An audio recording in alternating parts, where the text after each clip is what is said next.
Belmont police now trying to bust some car thieves using neighbors' doorbell camera video, and they now put out an alert for the video saying last weekend 11 cars were broken into and 2 cars were stolen on 4 different streets.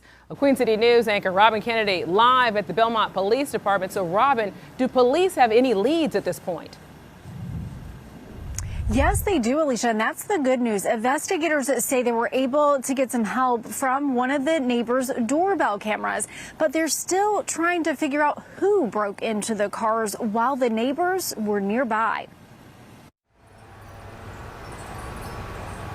It was a weekend night, but many neighbors were home. I was playing a video game. Taylor Barnwell says Clay Street seemed like the sleepy little street it always is. We had a lot of neighbors that have dogs and we're also home and stuff, and we didn't hear anything, yeah. The thieves hit her next door neighbor, stealing his car. It's his only form of transportation. He's been here for the longest time, way before I was. And they didn't stop. It was kind of wild. Joe Saratori woke up and was headed for the gym. So when I opened my car, He found thieves had rummaged through it. all my compartments were open. Everything was kind of spread out.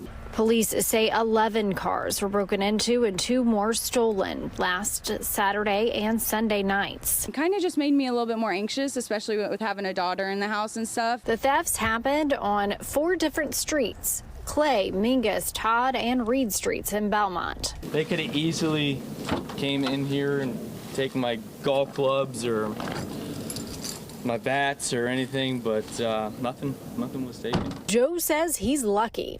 Taylor feels the same way.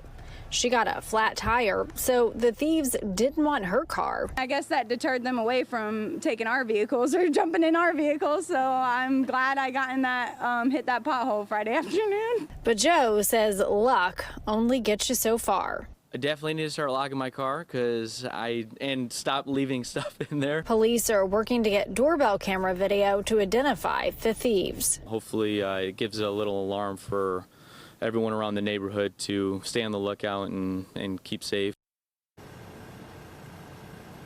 Now, Charlotte-Mecklenburg police did recover one of the 2 stolen cars, and they did that several days ago. And police say they were also able to develop some leads for that as well. I'm live in Belmont. Robin Kennedy, Queen City News.